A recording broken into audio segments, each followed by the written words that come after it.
经紫禁城某皇后的堕了么集团竟然面临破产。随着甄嬛的离宫，紫禁城的堕了么订单服务范围正在慢慢的推广，宜修的堕了么集团蒸蒸日上，眼看距离上市已经不远了。就在这个时候，甄嬛她要带着娃回来了。不过这对于堕了么集团的股票来说并没有太大影响，真正让集团面临危机的居然是掌权人宜修。那天宜修护驾断香，平地崴脚，还上演了一出火烧寿康宫。几天之后，在探望工具人三阿哥的时候，又发现聪慧努力的四阿哥居然可能会超过自己耗费心力培养的王牌工具人。不过还好，这个老四其实不受重视。皇上有来看四阿哥吗？除非皇上问及功课，否则不曾提起。于是宜修当即决定打掉四胎，不仅可以还老三一个美好的未来，还能顺便给集团拓展一下业务范围。不过这次打胎100年从无败绩的宜修，他竟然失手了，并且这事儿还让太后知道了。本来俩人就因为宜修杀二哈夺老三的行为而疏远不少，这么一来，太后对他更加不满，于是就想出让甄嬛赶紧回宫，好制衡他的办法。宜修这场打胎计划真是搬起石头砸了自己的脚呀！从这儿以后，宜修的堕了么集团岌岌可危，面临着随时都会暴露的境地。而后宫从前可以给自己背锅的女人们，像是华妃呀、齐二哈呀，都早早的领了盒饭。宫里的新人们又不能频繁的接触到甄嬛，没有了可以用来背锅的人，自己的堕了么集团又站在风口浪尖上。在面临人设即将崩塌，后宫大佬太后也和自己疏远的境地时，这个时候打胎对于宜修来说还重要吗？那肯定是不重要啊！因为当务之急是想办法挽回自己的人设，毕竟只有自己还是那个贤良淑德的皇后时，操纵堕了么集团员工打胎才不会被人怀疑。从长远角度来看，宜修这样的选择也是合情合理，毕竟留得青山在，不怕没柴烧呀。只有重新稳固好自己的人设，才能对接下来的行动更有利。只不过宜修千算万算没有算到，这次甄嬛出宫开完副本之后，还拥有了一个强大的 buff， 不仅让她没能继续洗白计划，还让她的各种光环接连失效。而且不止如此，甄嬛回宫后，四大爷和太后都对她肚子里的娃非常看重，那些明里暗里的警告，宜修也不是听不懂。若是婉嫔的孩子再有什么差错，哀家和皇帝容不得他。所以他就算是咬碎了一口银牙，也照样动不了甄嬛肚子里的胎，只能装头风发作，在自己宫里闭门不出，就连自己手下搞内讧都默不作声。甄嬛肚子里的胎，宜修是动不了，也不能动，并不是他不想动。看来啊，宜修在打胎方面也是一个专心搞事业的女强人呀。我猜他们堕了么集团的企业文化一定是生命不止，打胎不息。虽然不能直接打胎，但宜修还是有其他办法对付甄嬛。在甄嬛刚回宫的时候，宜修就未雨绸缪，她在静妃心里埋下一颗不安的种子，让人觉得等甄嬛一生下孩子，就会抢走胧月。等熹妃生产之后，胧月公主也该送回永寿宫去。后来静妃的到来，证实了宜修前面那些布局都是正确的，因为静妃从胧月出生起就养着，这么多年过去了，这对母女和亲生的又有什么区别呢？既然没有区别，静妃肯定舍不得把女儿还给甄嬛，而甄嬛呢，思女心切，肯定是注意不到静妃的异样，所以宜修正是利用这一点，悄咪咪的策反了静妃。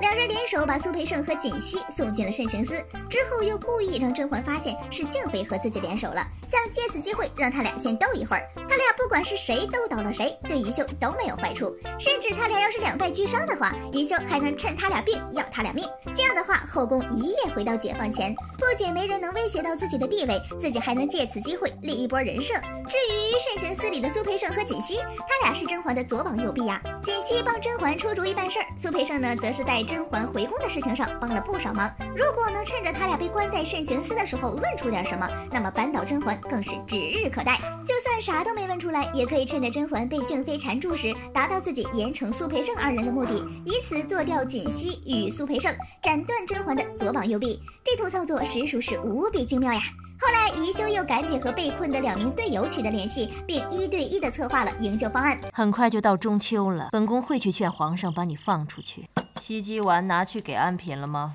在解决了当下困境之后，又联手搞出一个滴血验亲事件，人证物证齐全的情况下，宜修还在水里放了点白矾，差点就真的让四大爷相信甄嬛和温实初有点什么事情了。这2次操作其实都还可以，只不过后面的滴血验亲事件可能是打胎小分队准备的不够充分，导致这局很快就被甄嬛揭穿，同时还牺牲了一个瓜六。跟这个局比起来，还是宜修上一个操作看上去更高端一些。不过只可惜当初静妃和甄嬛非但没有像他想象的那样斗起来，这甄嬛反而还在最短时间内解救了锦汐和苏培盛，宜修的后续操作受到了严重影响。不过要不是甄嬛有女主光环在手，这2招即便扳不倒她，也能让她遭受到严重的打击。宜修为何不打掉眉庄的胎？前面说了，甄嬛回宫后，宜修一直没对甄嬛实施打胎计划，是因为啥？但当初宫里一共有2个人都有了身孕，在四大爷得知梅姐姐怀孕的时候，还特别开心来着。今年夏天宫里的菊花早就开了，如今看来原是主大喜的。既然当初宜修没办法动甄嬛的胎，而且也一直在想其他办法针对她，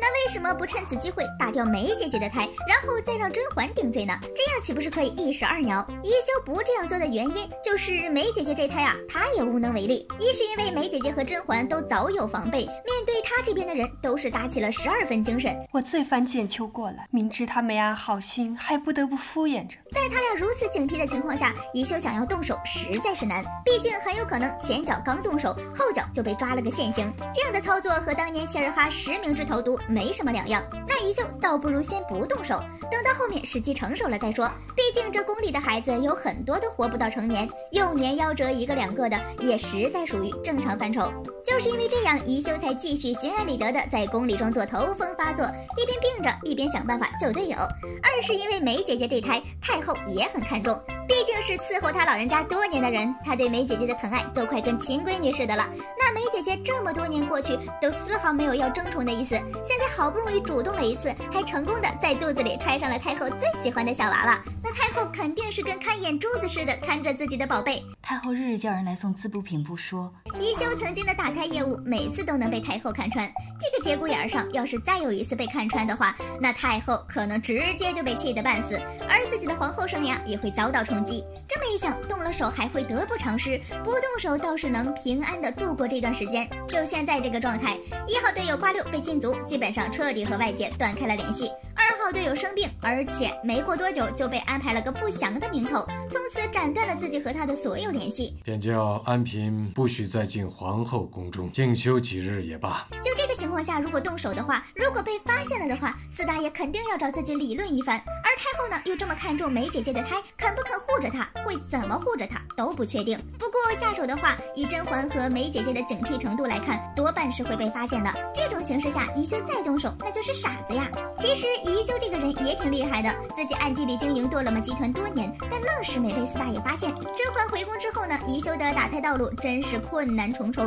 毕竟太后和四大爷都盯着呢，还有那么多的警告和暗示，宜修只能巴巴的看着甄嬛的肚子流口水，顺便再想想其他方法搞垮甄嬛。毕竟他们多勒么集团除了打胎之外，最重要的业务就是搞垮甄嬛。至于沈眉庄那边，宜修是真的不敢下手，太后那儿明显的护崽操作，再装上去那就是真傻。于是他只能被迫变成一个有贼心没贼胆的多勒么集团总裁。要不是这道阻且险，宜修肯定还会继续自己的事业。不过这次误打误撞，其实也为他们集团获得了精准定位皇嗣名号。这么说的话，其实宜修在这方面还是很成功的哈。好了，本期视频就到这里了，宝宝们别忘了点赞评论哦，比心。